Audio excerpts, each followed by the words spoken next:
Desde que Susan tenía 17 años, su vida giraba en torno a un solo nombre, Daniel. Él era su primer amor, su compañero de escuela, el chico que la hacía reír cuando el mundo parecía gris. Se prometieron amor eterno bajo un árbol del viejo parque, cuando todavía creían que el amor lo podía todo. Pasaron los años y Susan, ya convertida en una mujer segura y trabajadora, lo siguió amando con la misma fe ciega de sepada entonces. Daniel, con su sonrisa fácil y sus palabras dulces, parecía el esposo perfecto. Se casaron jóvenes y Susan creyó que el destino la había bendecido. Pero el destino no bendice, prueba. Con el tiempo, Daniel empezó a llegar tarde del trabajo. Decía que los proyectos se acumulaban, que el jefe lo presionaba, que el tráfico lo desesperaba. Susan lo creía, porque cuando uno ama, quiere creer. La única que parecía entender las ausencias de Daniel era Clara, la hermana menor de Susan. Tenía un cabello rojo intenso, casi dorado bajo el sol, una risa libre, algo que siempre llamaba la atención. Clara era espontánea, desordenada, pero encantadora, y Daniel la miraba con una sonrisa que, con los años, Susan había dejado de recibir. Al principio, Susan no sospechaba nada. Es mi hermana, pensaba, mi familia. Pero los pequeños detalles comenzaron a hablar. Una bufanda olvidada en el coche de Daniel, con un olor familiar, una pulsera que no era suya, y un día lo que la hizo temblar, un cabello rojo en la camisa blanca de su marido. Intentó convencer a su mente de que era casualidad. Clara había estado de visita hacía poco, ¿no? Quizás fue eso, pero la duda, esa semilla venenosa, ya había echado raíces. Las noches se volvieron eternas. Susan lo miraba dormir, preguntándose qué historias se escondían tras esos ojos cerrados. El teléfono vibraba a medianoche y Daniel decía que era del trabajo. Ella no decía nada, guardaba el dolor, lo doblaba, lo escondía. Un sábado, mientras limpiaba el baño, vio en el espejo un mechón rojo pegado al cuello de una camisa húmeda. No era la primera vez, pero fue la última que se quedó callada. Esa noche, cuando Daniel salió a cenar con clientes, Susan siguió su coche a distancia. El corazón le golpeaba el pecho como si quisiera escapar. Las luces de la ciudad parecían burlarse de ella, iluminando cada pensamiento que había intentado enterrar. El coche se detuvo frente a un pequeño hotel. Susan estacionó lejos, apagó las luces y esperó. 5 minutos después, una figura familiar apareció, Clara, su hermana, con el mismo abrigo verde que su madre le había regalado el invierno pasado. Entró al hotel sin mirar atrás, y Daniel ya la esperaba. Susan no lloró, no gritó, solo observó cómo el mundo que había construido con amor se desmoronaba en silencio. De camino a casa, no recordaba las calles ni las luces, solo el vacío. Una frase resonaba en su cabeza como un eco cruel.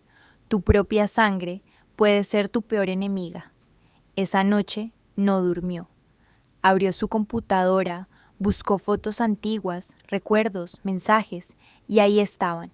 Mensajes entre Daniel y Clara, ocultos bajo nombres falsos, palabras que antes eran suyas, ahora repetidas, vacías, manchadas de mentira. Durante días, Susan no dijo nada, pero algo cambió en su mirada. Era la calma antes de la tormenta. Ya no pensaba en llorar, sino en actuar. Daniel la había hecho sentir invisible.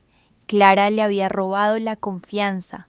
Ahora les haría sentir lo mismo, pequeños, expuestos, sin escapatoria. Comenzó a planear su venganza con la precisión de quien ha amado demasiado, silenciosa, elegante, letal en su inteligencia, pausa natural para narración, tono de suspenso y melancolía. Susan no buscaba violencia, buscaba justicia emocional. Sabía que el dolor no se cura destruyendo a otros, sino devolviéndoles el espejo que tanto evitan mirar. así que empezó por lo más sutil, las apariencias. Daniel y Clara vivían de las apariencias. Les mostraría lo que es perderlas. Un día, mientras preparaba el desayuno, Susan le dijo a su marido con una sonrisa serena: Daniel, he estado pensando. Deberíamos invitar a toda la familia el próximo domingo. Hace mucho que no nos reunimos. Daniel dudó, pero no podía negarse. Clara, como siempre, aceptó encantada. Susan ya tenía todo preparado. El domingo llegó. Susan se levantó temprano, preparó la mesa con una calma inquietante. Cada plato, cada copa, cada flor en el centro tenía un propósito. Nada era casualidad. Daniel bajó las escaleras con su sonrisa automática. ¿Por qué tanto esfuerzo, amor?, preguntó. Susan respondió con suavidad: porque hoy es un día especial. Él rió, sin saber cuánta verdad había en esas palabras. A las 6 de la tarde, la familia empezó a llegar. El ambiente olía a comida casera y a falsedad. Y cuando Clara cruzó la puerta, el aire se volvió pesado. Su cabello rojo brillaba bajo la luz cálida del comedor, y Daniel no pudo evitar mirarla. Susan lo notó, como lo había notado 1000 veces antes. Durante la cena, todo parecía normal. Risas, anécdotas, brindis, pero bajo la superficie algo temblaba. La calma era tan perfecta que dolía. Susan esperó el momento justo, cuando las copas estuvieron medio vacías y las defensas bajaron.